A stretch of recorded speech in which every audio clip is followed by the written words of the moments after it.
መስሎታል ሲሰማ ሲነገር ሲሰማ። ስለዚህ ምድራዊ ዕውቀት ስለሌለው ተሸወደና አፈ ታሪኮችን እውነተኛ ታሪክ አድርጎ አቀረባቸው። ማይ ጉድነስ እንደዚህ አይነት አለመማር ግን በጣም ደስ ይላል። በቃ ቆይ የዴቪዱን አንድ አዲስ ቪዲዮ አለችና ሐሳቧ በጣም ጥሩ ነች። በጣም ጥሩ ሐሳብ ነች።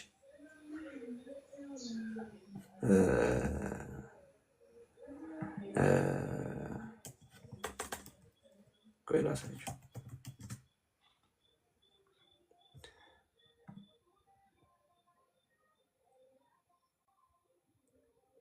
ኦኬ ፖሎጀኒክ ሮሻ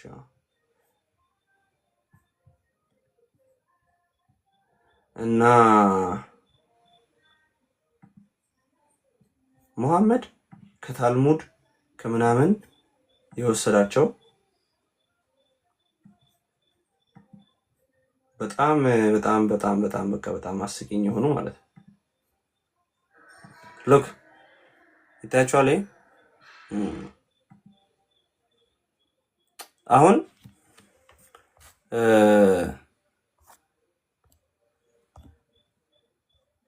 ሁለቱም ዴቪድ የያዛቸው ሁለቱም የፌክ ዶላሮች ናቸው። የፌክ ዶላሮች ሁለቱም የፌክ ናቸው። ይሄኛው እንግዲህ ይታወቃል። ይሄ በጣም በጣም ፌክ ነው። ይሄ እጅግ በጣም ፌክ ነው። ይሄ ደግሞ ፌክ ነው። ከሁለቱ አደገኛው የትኛው ይመስላችኋል? ከሁለቱ የፌክ ዶላሮች የትኛው ነው አደገኛው? ይሄኛው ነው። ሰውን የመሸወድ አቅም ያለው ይሄኛው ነው። ይሄኛው ከለሩም ሌላ ነው። በቃ ፌክ ነው። ይሄን እንዳየ ፌክ ነው ትላለህ ቀጥታ። ኦኬ። ስለዚህ መሐመድ ልክ እንደዚህ ነው። እንደዚህኛው ትንሽ እንደዚህኛው ለመሸወድ የሚያደርገው ሙከራ ራሱ የሌለው ለመሸወድ ራሱ ሙከራ ማድረግ የማይችል ገና እንደታየ ፌክ ነው በቃ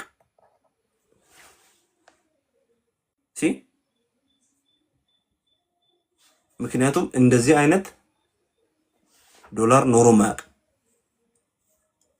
ሰውን ለማደናገር በብዙ ነገር እውነተኛ መስለህ በጣም በትንሽ ስላይትሊ ነው በቃ ሐሰተኛ መሆን ያለብህና ሰዎች በደንብ ትኩረት አድርገው አይተውክ በጥልቀት ሲመረምሩህ ነው ሐሰተኛ መሆንን ማወቅ ያለባቸው እንጂ እንደ መሐመድ ገና ሲያዩ ልክ ይሄን ዶላር ገና እንዳዩት this is fake በቃ this is fake ይሄኛው በጣም ፌክ በጣም the most obvious fake dollar እና the most obvious false prophet በዓለም ላይ መሐመድ በዓለማችን ላይ ብዙ ሐሰተኛ ነቢያት ተነስተዋል። በጣም ብዙ ሐሰተኛ ነቢያት ተነስተዋል። አሁንም ሐሰተኛ ነቢያት አሉ፣ ወደፊትም ይነሳሉ። ግን ከተነሱት ሁሉ በጣም ግልጹ ሐሰተኛ ነቢይ መሐመድ እና ደምሳሽ ብቻውን ነበር። መሐመድ አሁን ጓደኛ አገኘ ግግም ብለው ተነስተው በራሳቸው በቃ ነብይ ነን መጽሐፍ ወርዶልናል የቀደሙቱ ስለተበረዙ ነው ይሄኛው ለኔ የተሰጠኝ ብለው ሁለቱም በቃ በኔው ተመሩ አሁን የተባላችሁ ነው ብለው ሁለቱም እና በዓለማችን ላይ በጣም ግልጽ ሐሰተኛ ነቢያት መሐመድ እና ደምሳሽ ናቸው። ስለዚህ መሐመድ አለማወቅ ስለነበረበት አሁን አባባ ገብረሃና እንዲያሉ ብለን የምንላቸው ቀልዶች በሙሉ ወስዶ ፍቅር ሲዝም እውነተኛ ታሪክ ነው ብሎ ቢነግራችሁ ምንድነው የምትሉ? አብዛኛው ቀልድ እኮ የአባባ ገብረሃና ቀልድ እኮ ሰዎች በሱ ስም ዝም ብለው በቃ በሳቸው ስም የውሸታሙ ገበሬ ታሪክ የውሸታሙ ገበሬ የቱ ተኩላ መጣብኝ ይላል አይመጣም። ተኩላ መጣብኝ አይመጣም። መጨረሻ ላይ ተኩላ መጣበት።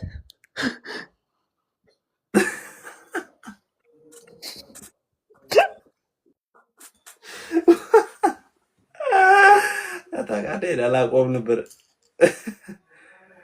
እና ኦቤስ በቃ አሁን ሁሉንም ዝም ብለን ለምሳሌ ሌላው በጣም ለዚህ ነገር የሚረዳን ምንድነው መሰላችሁ? እነዚህ ምንድናቸው? የሙጋቤ ሮበርት ሙጋቤ አባባላቸው በጣም ይገርማልና ሰው ዝም ብሎ እሳቸው ያሉትንም ያላሉትንም ማለት ነው ሮበርት ሙጋቤ እንዳሉት እያለ በእሳቸው ስም ይጽፋል። ለምን? እሳቸው በቃ በአባባል በጣም በሚያስደንቅ በሚያስቅ አባባል ምናምን ስለሚታወቁ ማለት ነው። ሰው ምን ለማለት ፈልጌ ነው?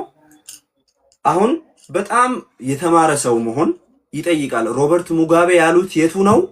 ሌላ ሰው ደግሞ በእሳቸው ስም ዝም ብሎ የተናገረው የቱ ነው ለማለት። የአባባ ገብረሃና የምርም እውነተኛ ሰው ነበሩ። እሳቸው የነበሩ ሰው ነበሩ። በጥበብ ጠቢብም ነበሩ። በንግግር የታወቁ ናቸው። ኦቤስ በትክክል ኦተንቲክ በሆነ መንገድ ሰሂህ በሆነ መንገድ እሳቸው የተናገሩት እና ሂስቶሪካሊ በታሪክ ውስጥ የምርም ለእሳቸው ክሬዲት የሚሰጠው ንግግራቸው የቱ ነው? ከዛ ደግሞ ሰው በቃ ቀልድ የሚያስቅ ቀልድን በሙሉ ከእሳቸው ጋር አያይዞ እንዲያሉ የሚለው የቱ ነው የሚለውን የፌኩን ከእውነተኛው ለመለየት የተማረ ሰው መሆን ይጠይቃል። መሐመድ ደግሞ የተማረ ሰው ስላልነበረ እውነተኛ ታሪኮች እና ሐሰተኛ ታሪኮችን መለየት ስላልቻለ ሁሉንም እውነተኛ ታሪክ አድርጎ ለቃቅሞ እንዳለ ቁርአን ውስጥ አስገባ። ጉንዳን ከሰለሞን ጋር አወራች ይላል። ከዛ መጥተው ጉንዳኗ እናንተ እረፉ፣ ተመለሱ፣ ወደ ቤት ግቡ፣ ሰለሞን መጥቶ ረግጦ እንዳይጨፈጭፋችሁ ብላ ጉንዳኗ ስታወራ ሰለሞን ሰማ ይላል። ይሄንን እኮ ኮርጆ ነው ባይዘኝ ወስዶ ነው፣ ግን እውነተኛ ታሪክ መስሎታል። አሁን ችግሩ እሱ ነው። እውነተኛ ታሪክ መስሎታል። እውነተኛ ታሪክ ግን አይደለም፣ አፈ ታሪክ ነው። የሰለሞን አፈ ታሪክ። ኦኬ። ስለዚህ ጳውሎስ ላይ እንደዚያ ነገር ይታያል። ጳውሎስ ካስተማሩና ከተናገረው ነገር ከህይወቱ ውስጥ ከትምህርቱ ውስጥ አውጥታችሁ ሙስሊሞች ይሄ ነገር በአፈ ታሪክነት የሚታወቅ ነገር ነው፣ ሂስቶሪካሊ ትክክል አይደለም። ስለዚህ ጳውሎስ ይህንን ጉዳይ ተሳስቷል የምትሉት ነገር አለ? የለም የለም የለም የለም። በጳውሎስ ትምህርትና ታሪክ ውስጥ ታሪካዊ የሆኑ ነገሮች ስለ ታሪክ ሲያወሩ ታሪካዊ ክስተቶችን ሲናገሩ በሁለቱ መካከል በጣም ትልቅ ልዩነት አለ። ጳውሎስ ታሪክን በትክክል ነው የሚያቀርበው፣ እውነተኛ ታሪክ ነው የሚያቀርበው። መሐመድ ግን እውነተኛ ታሪክንና ሐሰተኛ ታሪኮችን ወይም ደግሞ አፈ ታሪኮችን ለይቶ ስለማያውቅ ስላልተማረ ያልተማረ ሰው ስለሆነ እውነተኛ መስሎት ቁርአን ውስጥ ዝም ብሎ ሰብስቦ አስገብተዋል ማለት ነው። ኦኬ በሉ ከታች ኦኬ። እናንተ ባትሉ ምን ኦኬ ይላል። ቁጥር 10 ታሪክ የሚደግፈው ጳውሎስ ስለ ኢየሱስ ያለውን አመለካከት እንጂ ሙሐመድ ስለ ኢየሱስ ያለውን አመለካከት አይደለም ነው የሚለው። ደግሞ ምን ማለት ነው? ኢየሱስን በተመለከተ ጳውሎስና ሙሐመድ የተለያየ ነገር ነው የሚያምኑት። ሃይማኖተኛ ያልሆነ ሰው ሙስሊምም ያልሆነ ክርስቲያንም ያልሆነ መካከል ላይ ያለ ሰው ታሪክን ማጥናት ቢጀምር ለማንም ሳይወግን ማጥናት ቢጀምር ጳውሎስ የሚያምነውን ስለ ኢየሱስ ጳውሎስ የሚያምነው ላይ ነው ድምዳሜ ላይ የሚደርሰው እንጂ የሙሐመድ ላይ አይደለም። የሙሐመድ የፈጠራ ታሪክ ከስሙ ይጀምራል። ስሙን አሳስቷል። ተወለደ ያለውን ቦታውን አሳስቷል።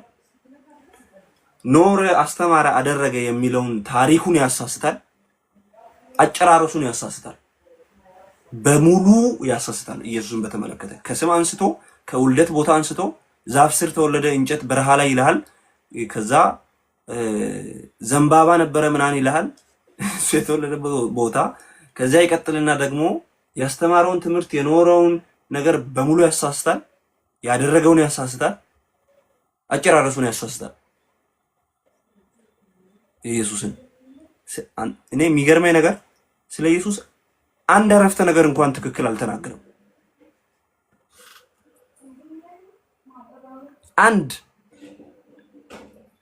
አንድ አረፍተ ነገር በትክክል የተናገረው ነገር የለም ስለ ኢየሱስ። እሺ። ስለዚህ መሀል ላይ ኒውትራል የሆነ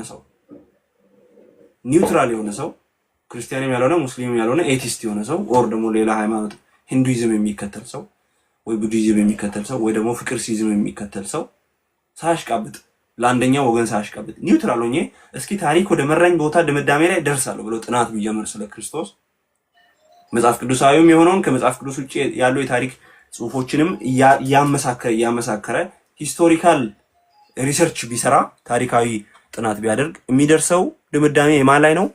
ከጳውሎስ ጋር በሚስማማ መንገድ ስለ ክርስቶስ መሰቀል እና በሶስተኛው ቀን ከሙታን ስለመነሳቱ እና ስለ ሐዋርያቱ ስብከት ሐዋርያቱ ያንን እንደሰበኩ ታሪካዊ ጥናት ላይ ይደርሳል እንጂ ሙሐመድ አልሞተም አልተሰቀለም የሚለውን የሚደግፍ ታሪካዊ ጥናት አያገኝም።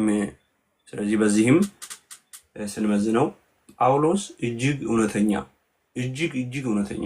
እጅግ የተሻለ ሰው ሆኖ እናገኘዋለን። ሙሐመድን በልጦት እናገኘዋለን ማለት ነው።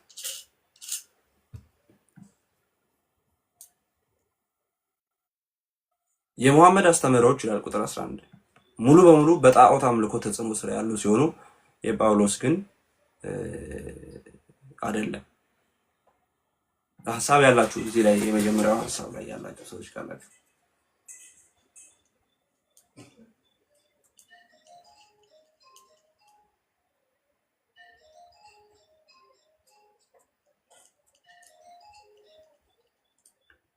ሐሳብ ካላችሁ መቀጠል ትችላላችሁ። ሜቢ ነከድሮና ሳሚ ሎጎስ እንኳን ደህና መጣ። ሰላም አለይኩም። በወሬው ስሜት ላይ ነበርኩ።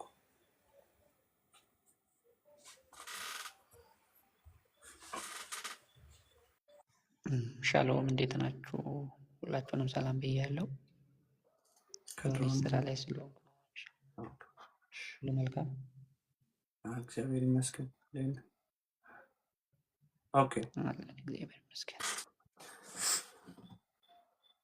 ዘሪሁን ያ አላህ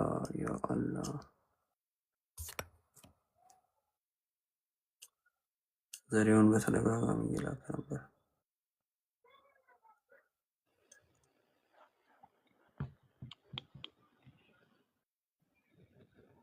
ዘሪሁን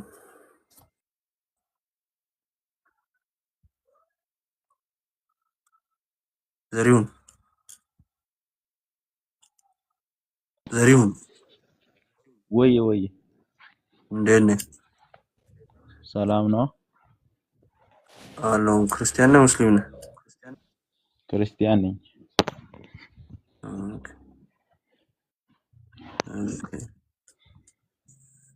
እሺ ሐሳብ አለ? ሐሳብ በእኔ በኩል የለኝም። አውሩ። ኦኬ ጂሰስ መርሲ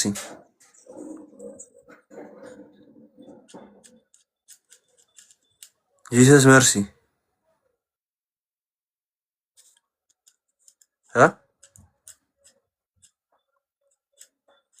ጂሰስ መርሲ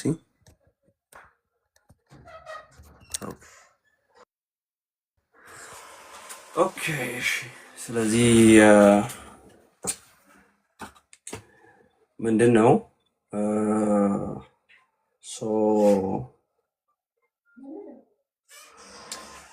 ሐሳባችንን ስንቀጥል የሙሐመድ አስተምህሮች ሙሉ በሙሉ በጣዖት አምልኮ ተጽዕኖ ስር የወደቁ ናቸው። ምን ማለት ነው? ሙሐመድ በተነሳበት ጊዜ እና ጳውሎስ በተነሳበት ጊዜ ሁለቱንም ያስተማሩበትን ዘመን ስንመለከት ከጣዖት አምልኮ ጋር ፈጽሞ የተለያየ ነው። የመጀመሪያው ሴንቸሪ ላይ የነበሩ አይሁዶች ከባዕድ አማልክት ጋር ያላቸው ንክኪ ኦልሞስት ዜሮ ነበር። ከባዕድ አማልክት ጋር ምንም አይነት ግንኙነት አልነበራቸውም። የባዕድን አምልኮ እየተጸየፉና የማይቀበሉም ነበሩ። ኦኬ። ስለዚህ ሐዋርያው ጳውሎስ ጥብቅ በሆነ የባዕድን አምልኮ በሚጸየፍ የአይሁድ ማህበረሰብና ቤተሰብ መካከል ነው ያደገውም ይህንኑ ነበር ሲያምን የነበረውም ይህንኑ አምኖ ነው እስከ መጨረሻው ህይወቱንም ለእውነተኛው ለሚያምነው ለእውነተኛው የክርስቶስ ህይወት አሳልፎ ሰጥቶ የኖረው። ጳውሎስ ከዚህ አልፎ ላይክ አንድን አምላክ ሐዋርያ ከመሆኑ በፊት ማለት ነው አንድን አምላክ ከሚያመልክ ስትሪክት ከሆነ ጣዖትን ከሚጸየፍ ቤተሰብ መምጣቱ ብቻ ሳይሆን ደግሞ ፈሪሳዊ ነው። ፈሪሳዊ ማለት ደግሞ እጅግ ወግ አጥባቂ እና ቀናተኛ የሆነ በጣም ለሃይማኖቱ የሚቀና ማለት ነው የተማረ ሰው ምናምን ጭምር ነበር።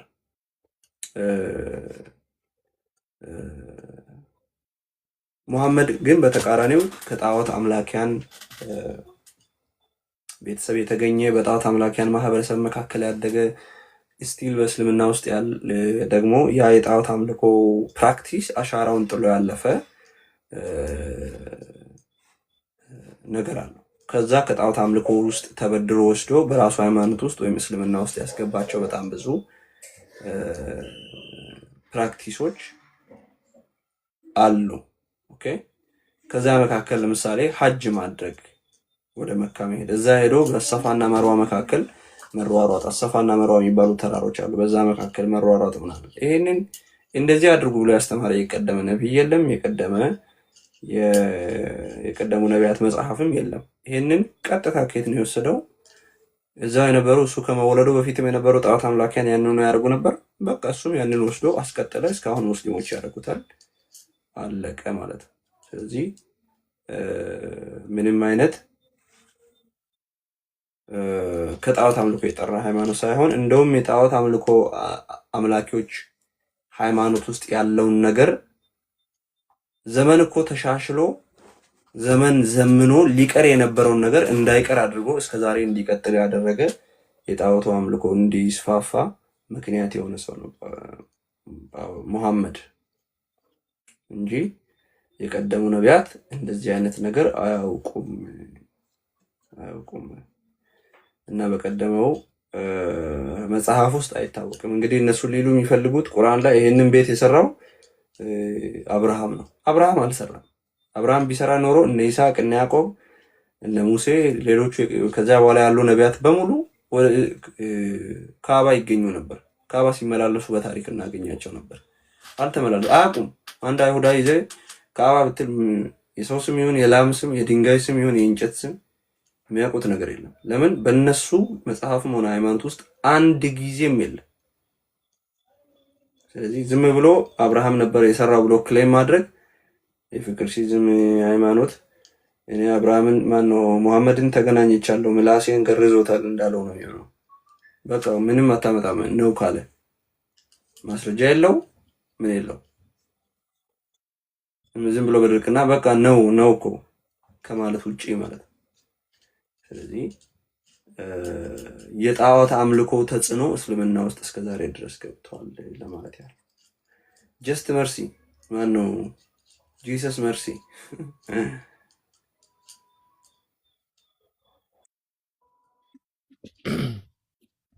ማሚ ሰላም ነው? እግዚአብሔር ይመስገን። እንዴት ነህልኝ? እንኳን ኖርክልኝ። ሁላችሁም በጌታ ሰላም እላችኋለሁ።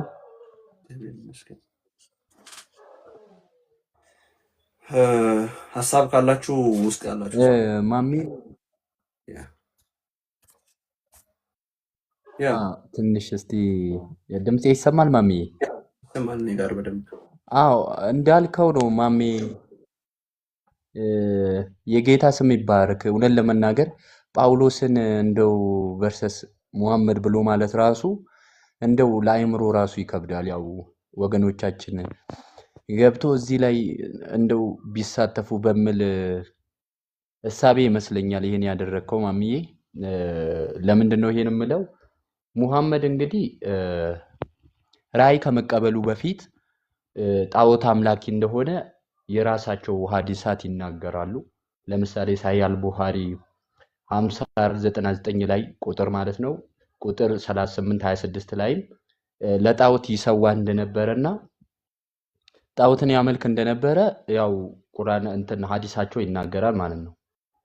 የሚመለከው የጣውቱ አምላክ ስም ደግሞ ማን ነበረ የሚል ጥያቄ መነሳት አለበት። ይሄን ስናነሳ የሚገርምህ ማሜ በጣም የሚገርም ነገር እናገኛለን። ለምንድን ነው የሚገርመው? በሳሂህ ቡኻሪ ቁጥር 3 እና ቁጥር 6982 ላይ ምን ይላል? ራእዩ ሳይገለጥለት በፊት ወደዛ ዋሻ ይሄድና ወደ ሄራ ዋሻ ሄዶ አላህን ያመልክ ነበር ይላል። እንግዲህ ልብ በሉ፣ ቀድሞ ራእዩ ሳይገለጥለት ለጣዖት የሚሰዋ ከሆነ ወደዛ ዋሻ ሄዶ ደግሞ አላህ የሚባል አምላክን የሚያመልክ ከሆነ ያ የጣዖቱ አምላክ ስም ነው ማለት ነው አላህ። እንዴት ከተባለ ብቻውን ለማምለክ ጉዞ እንዳደረገ ስንቅ ወስዶ በሳሂህ ቡኻሪ ቁጥር 3 እና ቁጥር 6982 ላይ ይናገራል ማለት ነው። ሶ ሙሐመድ ግልጽ የሆነ ጣዖት አምላኪ ነበረ። የዛን የሚያመልከውን ጣዖት ደግሞ አላህ ብሎም ይጠራው ነበረ። ይሄን እንደ መረጃ ከዚህ መረዳት እንችላለን። ሶ ሐዋርያ ጳውሎስ ደግሞ ፍጹም እውነተኛና ዘላለማዊ የሆነው ያህዌ ኤሎሂምን የሚያመልክ እጅግ በጣም ጣዖት ማምለክን የሚጠየፍ ነበረ ማለት ነው። ልነጻጸሩም አይችሉም። ሌላው በጣም የሚገርመው በቤቱ ኢቭን ራእዩ ራሱ ከተገለጠለት በኋላ ለሙሐመድ ወሂ እየወረደለት እንግዲህ እውነተኛው አምላክ ተገለጠልኝ፣ የነቢያቱ አምላክ ነው የተገለጠልኝ ማለት ከጀመረ በኋላ ራሱ በቤቱ ጣዖት እንደነበረ ከሐዲሳቸው መረዳት እንችላለን። ለምሳሌ ሱናን አቡ ዳውድ 4158 ላይ እንግዲህ ለምንድነው ጅብሪል ወደዛ ቤት መግባት ያቃተው ሲባል ስዕል በዛ ነበረ፣ ውሻም ነበረችው፣ ውሻም ተከለክለዋለች። ጣዖቱም ደግሞ ጅብሪል እዛ እንዳይገባና ራይ እንዳይገልጥለት አድርጓል ማለት ነው። ስለዚህ ግልጽ የሆነ ጣዖት አምላኪ ነበር ሙሐመድ። በቁርአንም የሳት ከሆነ አገኘንህ ይለዋል። እንግዲህ የሳተው ለምንድነው? ጣዖት የማያመልክ ከሆነ የሳተው ለምንድነው? ጣዖት አምላኪ ነበረ። ይሄ በቁርአናቸውም በሐዲሳቸውም የተገለጠ ነው ማለት ነው። ጃሚዓ ትርሚዲ 2806 ላይም ይሄን ነገር እናገኛለን።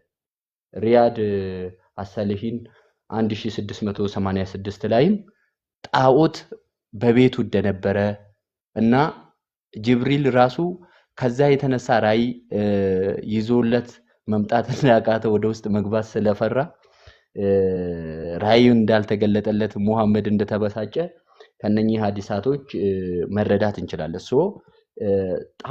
በጣም ጣዖት አምላኪ ነበረ። እስከሚሞት ድረስም ጣዖት እያመለከ ነው ሙሐመድ የሞተ። የሰይጣን አገልጋይም ነበረ። ለዚህ ማረጋገጫ አለ? አዎ አለ። አላህ ተገልጦልኛል የሚለው ካለ በኋላም እንግዲህ እንደምናየው አሁን እንዳልኳችሁ በቤቱ ጣዖት ነበረ፣ ጣዖትን ያመልክ ነበረ። ሌላ በጣም የሚገርመኝ ብዙ ጊዜ ሙስሊሞች የሚያነሱትን አንድ ነገር አለ። ምንድነው እሱ? ፍጡርን ታመልካላችሁ ብሎ ይላሉ። ነገር ግን ሙሐመድ እኛ ክርስቲያኖች ፍጡርን እናመልካለን ተብሎ ከተባለ ሙሐመድ ደግሞ የፍጡርን ስዕል ያመልክ ነበር ብዬ ሌላ ነገር እዚህ ላይ ማከል ፈልጋለሁ ማሜ። ምንድነው እሱ? ለምሳሌ ማለት ነው ሙሐመድ የማርያምና የልጇን ስዕል በካባ ውስጥ እንዳገኝና ያን ሌሎች ስዕላቶችን እንዲጠፉ አድርጎ ያ ስዕል ግን በዛ ካባ ውስጥ እንዲቀመጥ እንደተወ ይነገራል ማለት ነው።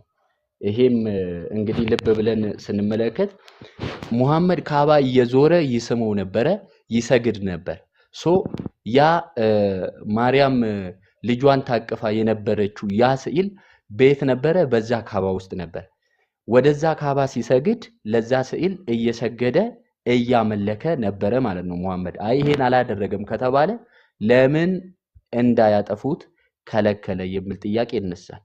እስቲል እስከ መጨረሻው ሙሐመድ እስከ ሞቱ ድረስ ጣዖት አምላኪ ነበረ ማለት ነው። ሌላው ከጅኒ ጋር ህብረት ያለው አካል እንደመሆኑ መጠን ሙሐመድ የጅኒ ወንድም ያለው አካል እንደመሆኑ ጣዖት አምላኪ ብቻ ሳይሆን ሰይጣን አምላኪም ነው። ምክንያቱም ጅኒ ማለት ጸረ እግዚአብሔራዊ የሆኑ አካላቶች ናቸው፣ የወደቁ መናፍስት ናቸው።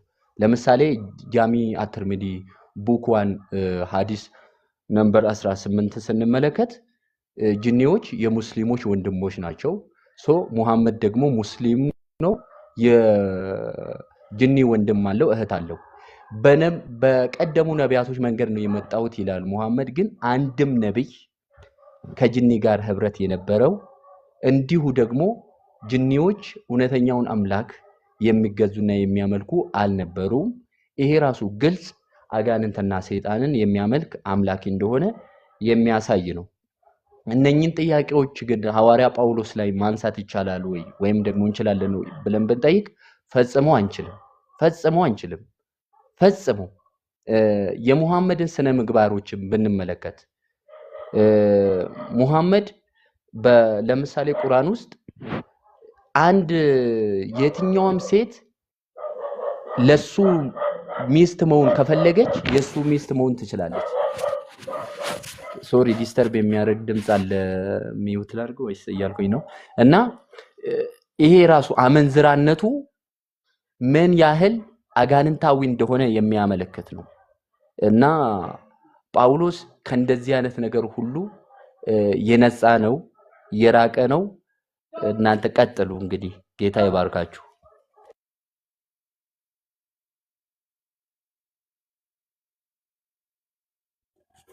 ቴንክ ዩ ብራዘር፣ እናመሰግናለን በጣም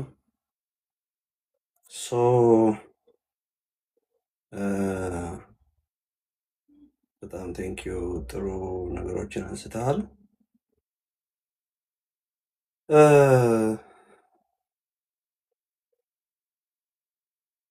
ወደ ሀሳባችን ስንመለስ እንግዲህ ከኔ ጋር ስንሆን ማለት ነው ምንድነው ማለት ነው ሙሐመድን በጣም በብዙ ነገር ስንመዝነው ቅድም ብያለሁ። እንግዲህ አንተም ብለኸዋል። አክቹአሊ ሙሐመድ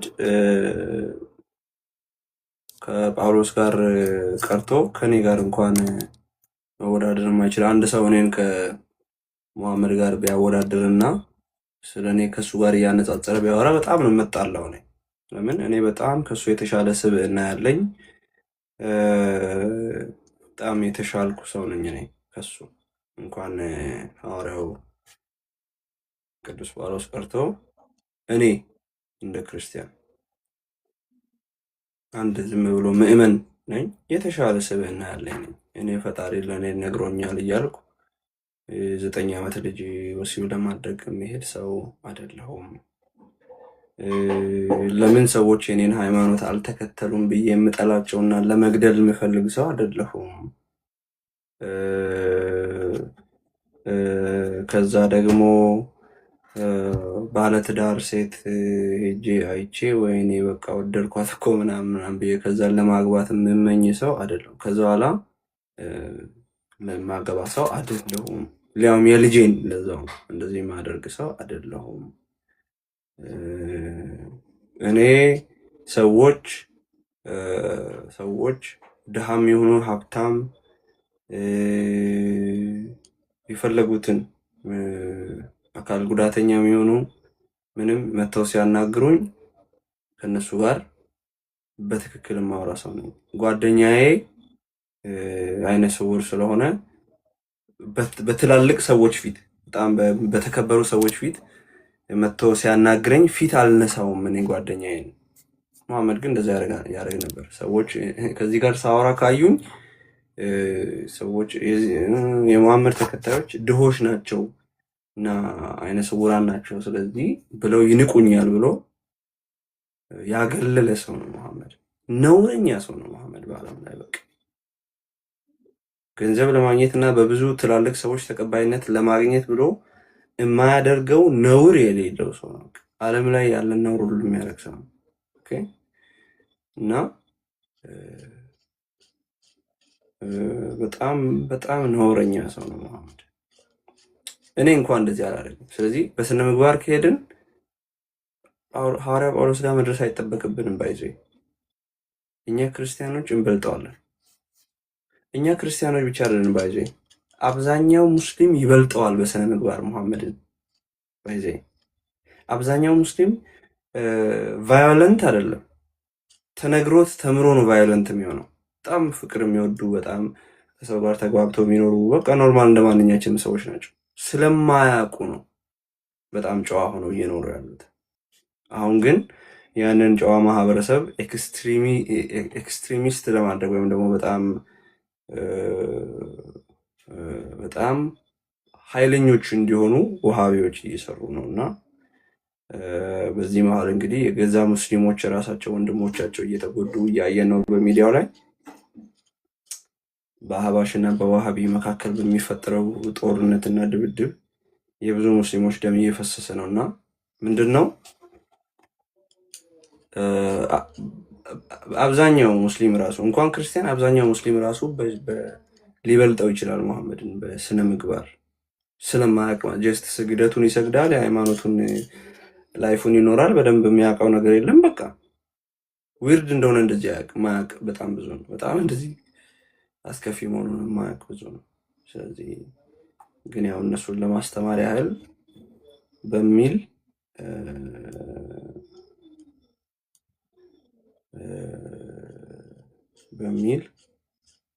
ነው የምናወዳድረው ለማለት ነው። ቴንክ ዩ ጋይስ። እና ትንሽ ነገሮችን አውርተን 6 ሰዓት ምናምን ሲሆን መጨረስ ዛሬ እንችላለን። ከዛ ክፍል 2ቱን ከዛ በኋላ ያለውን ደግሞ በሚቀጥለው ቀን ወይም ሮብ ዕለት ማለት ነው ሮብ ዕለት እናወራለን። ሰኞ ሮብ ዓርብ ነው የማታውቁ ሰዎች፣ ሰኞ ሮብ ዓርብ ነው የምገባው ላይቭ። ስለዚህ ዛሬ ሰኞ ነው፣ ከዚያ ሮብ፣ ከዚያ ዓርብ እያለ ይቀጥላል። እንግዲህ የሙሐመድ መልእክቶች በአእምሮ ሲብራሩ የጳውሎስ መልእክቶች ግን ስር ነቀል የህይወት ለውጥን ጠይቀዋል ይላል። ምን ማለት ነው? ሙስሊሞች የሙሐመድ መገለጦች ከሰማይ እንደወረዱ ያምናሉ። ይሁን እንጂ እስልምና በ7ኛው ክፍለ ዘመን በአረቡ ክፍል እንደት ተለምደው ከነበሩ አስተምህሮች እና ልምምዶች የተወጣጣ እንደሆነ ማየት እንችላለን። በአረብ ሀገር አሃዳዊ እምነትን የሚከተሉ አይሁዶች ነበሩ። ይህ ብቻ ሳይሆን በአይሁዶች ዘንድ ስለተለያዩ ነቢያት የሚነገሩ በርካታ ታሪኮች ነበሩ። ሙሐመድ እነዚህን ታሪኮች ወስዶ በገዛ በራሱ ቁርአን ውስጥ አስገብቶ ከፈጣሪ እንደመጣ አድርጎ አቅርበዋል ማለት ነው እና ደግሞም ከክርስትና ያፈነገጡ አንዳንድ መናፍቃንም ነበሩ በዘመኑ በቦታው። በእነዚህ መናፍቃን አማካኝነት አንዳንድ የተለያዩ ታሪኮች ስለ ክርስቶስና ስለ ድንግል ማርያም ሲነገር ነበረ በዘመኑ እዛ አካባቢ ላይ። ስለዚህ እነዚህም ታሪኮች ስቲል ገብተዋል በቁርአን ውስጥ እና ሌላው ደግሞ ሳቢያን የተባሉ ሰዎች እነዚህ ሳቢያኖች ተብሎ የተጠቀሱም በቁርአን ውስጥ ስቲል ገብተዋል። ኢማጂን እና ሙስሊሞች በቀን 5 ጊዜ የሚጸልዩት ጸሎት እና ይሄ ሸሃዳ የሚሉት በሙሉ ከነሱ የተወሰዱ ናቸው እና የመታጠቡም ስርዓት፣ ሐጅ መሄድ፣ ካዕባን መዞር፣ ከዚያ ከሰማይ ነው የመጣው የሚባልለት ጥቁሩ ድንጋይ እና ደግሞ ምንድነው ኢቭን መታጠቡ ራሱ የተወሰደው ከነዚህ ከጣዖት ልምምዶች ከተለያዩ ነው። ከአንድ የጣዖት ልምምድ የተወሰደ ሳይሆን ከተለያዩ ሃይማኖቶች የተወጣጣ ስፕሪስ ጁስ ነው። በቃ እስልምና ማለት ምንም የተለየ ነገር የለም። ይሁዳዊም የይሁዲነት መልክ አይሁድ መልክ አለው። ከዛ ደግሞ ኢየሱስንም መሲህ ነው ብሎ ይቀበላል። ክርስትናን ሊመስል ብሎ ደግሞ የጣዖት አምልኮንም ፕራክቲስ ያደርጋል። ስለዚህ የሆነ እነዚህን ሃይማኖቶች ማያውቅ ሰው ቢመጣና በተናጠል ሁሉንም መጀመሪያ ላይ ይሁዲነትን ለብቻው አይቶ ክርስትናን ለብቻው አይቶ ከዛ ሳቢያን ሃይማኖትንም ለብቻው ከዛ ዞራስትሪያን ለብቻው ሂንዱይዝም ቡዲዝም ለየብቻው ሃይማኖቶችን ካየ በኋላ መጨረሻ ላይ ከዛ እስልምናን የማየት አጋጣሚ ቢያገኘው ይሄ ይሁዲ ብቻ አይደለም ክርስትናም ነው፣ ግን ደግሞ ጣዖት አምልኮም ከአባ ምናምን አለበት ብሎ በቃ ሰውየው ኮንፊውዝድ ይሆናል። ሆዱን ያማል፣ ሽንት ቤት ይሮጣል። ስፒሪት ጁስ የጠጡ ሰዎች ብዙ ጊዜ የተለያየ ድብልቅ ስለሆነ ሆዳቸውን ያማቸዋል። አይምሮን ይታመማል ሰውዬ። የአይምሮ ሸርተት ተይዘዋል። የሆነው ሳይድ ይሁዲ መስሎት እነ አደል ክርስት አደል ሳቢያን አይደለም ዞራስትሪያን። አይ ስለዚህ አሁን ስም እናወጣለን፣ ለእስልምና ስም እናወጣለን። የዚህ ሁሉ ስፕሪስ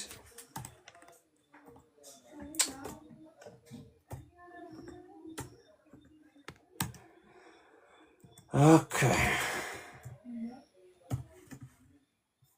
ጉድ ነው። አይ እስልምና ጁሴ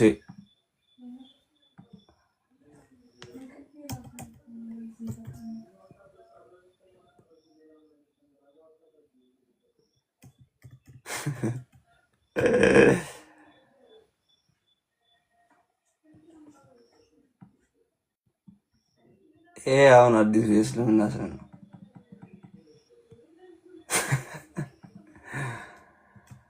ጋይስ ሉክ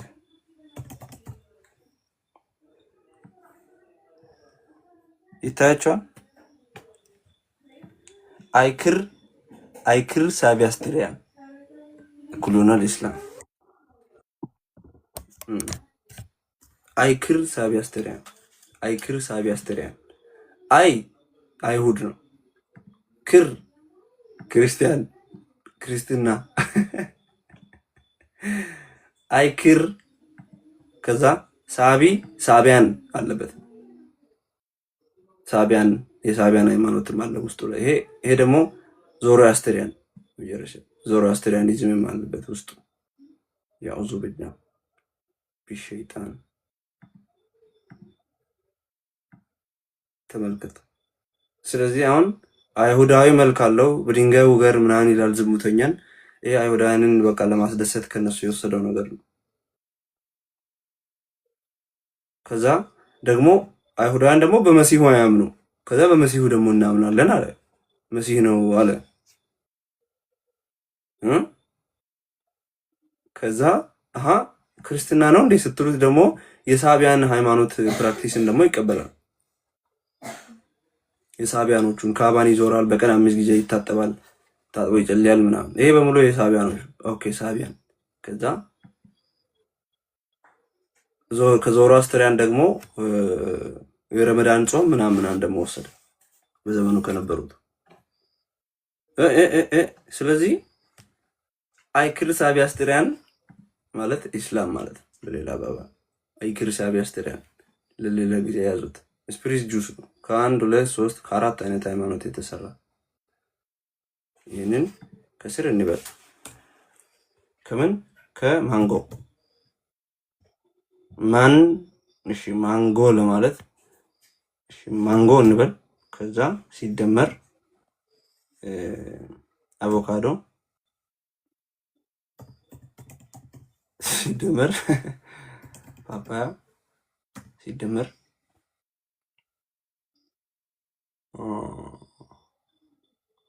አንድ ሙዝ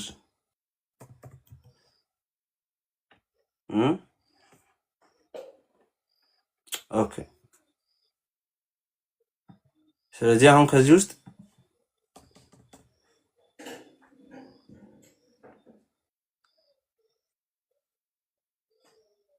አሁን ይሄንን ሊንጉዊስት ስትሆኑ ማንካዶ ፒያዝ ኢስላም ጁስ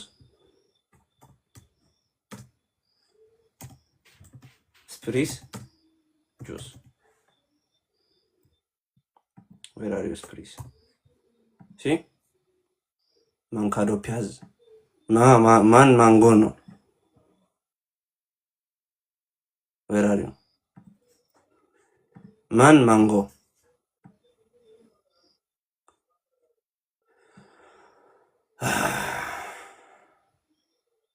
Avocado. ፓፓያ እና ሙዝ ከሙዝ ይመጣል። ኦኬ ከዛ ስፕሪት ጁስ ኦኬ። ስለዚህ ይሄ ነው በቃ ኢስላም ማለት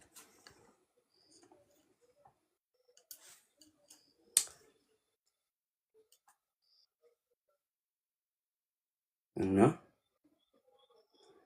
የተለየ አዲስ ነገር የለም። አጠረቃቅመው አምጥተው ነው ከሁሉም ሃይማኖቱን ይሄንን የመሰረተው።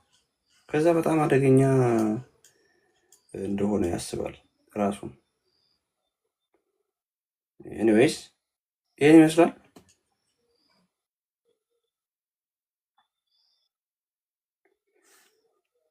ጋይስ እዚህ ላይ ሀሳብ ካላችሁ ሀሳባችሁን መስጠት ትችላላችሁ።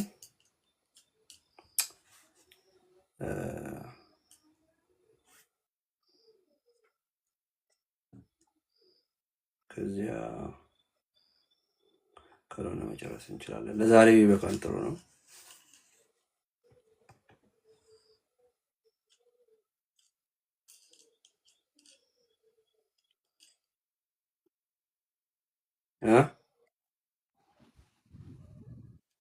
መች ነው ላይቭ የምትገባው? ቅድም አልያዝኩም ነበር ሶሪ። ሰኞ፣ ሮብ፣ ዓርብ። ሰኞ፣ ሮብ፣ ዓርብ። ሰኞና ሮብ ዓርብም ጨምሮ ሰኞ፣ ሮብ፣ ዓርብ። እሺ በቃ እሺ፣ ሰኞ፣ ሮብ፣ ዓርብ የጌታ ፈቃድ ከሆነ ያው እንሳተፋለን፣ እንመጣለን። ጌታ ይርዳን። ያው እንግዲህ ሌላ ምን እንጨምራለን? ብጨመር የሙሐመድ ጉዱ አያልቅ። የሴት ቀሚስ ውስጥ ሆኖ ራእይን የሚቀበል ነብይ ደግሞ በሴት ቀሚስ ውስጥ ራእይ የሚሰጥ አምላክን የሚያመልክ ሙሐመድ እንግዲህ እንዴት ብለው ሙስሊሞች ይሄንን የእውነተኛ አምላክ መልእክተኛ ነው ብሎ እንደሚቀበሉት እኔ ጌታ ብቻ ነው የሚያውቀው።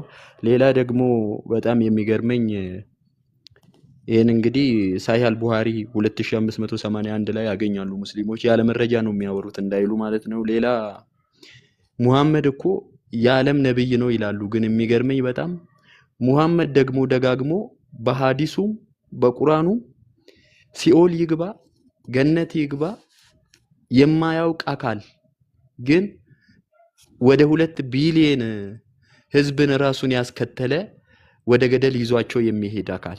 ለምሳሌ ሳሂህ አልቡኻሪ ላይ ሰሂህ የሆኑ ሐዲሳቶች ናቸው 1243 ላይ 2687 ላይ 3929 ላይ 7300 ላይ 7018 ላይ እነኚህ ቁጥሮችን ብንመለከት ሙሐመድ ሲኦል ይግባ ገነት ይግባ የማያውቅ ነገር ግን የሚያስከትል እውርን ይመራል የሚያስብል አካል ነው። ሐዋርያ ጳውሎስ ግን ገና በምድር ሆኖ አይደለም እሱ ራሱ ወዴት እንደሚሄድ በክርስቶስ ኢየሱስ ያመኑት ወዴት እንደሚሄዱ እርግጠኛ የሆነ ሐዋርያ ነውና እውነት ለመናገር የሙሐመድ ታሪክ ቢነገር አያልቅም። ስራት ረሱል ስራት ረሱል አላህ በኢብን ሻቅ የተጻፈው ፔጅ 552 ላይ ቅድም የማርያምና የልጇ ሲል የሚለው አለ። እሱንም ያለ መረጃ ነው እንዳይባል ማለት ነው። ሙስሊሞች ባይዘዌ ወደ ውስጥ ገስት ልኮ ቢገቡ ጥሩ ነበር። ኮሜንት ስላየው ነው ይሄን የምናገረው እና ጉዱ አያልቅም። ማሚዬ ቴንኪው በጣም እግዚአብሔር ይስጥልን። የጌታ ፍቃድ ከሆነ ደግሞ ሌላ ጊዜ እንመጣለን። እንግዲህ ጌታ ይበል እና መልካም አዳር። ቴንክ ዩ ሶ ማች ሁላችሁንም አመሰግናለሁ። የነበራችሁም ታብታብ የሚያደርጋችሁ ከስር የነበራችሁ ሁላችሁንም ቴንክ ዩ ሶ ማች። ሮብ ዕለት እንገናኛለን በድጋሚ የዚህን ክፍል 2 ይዘን እንቀርባለን። ሰላም ነው።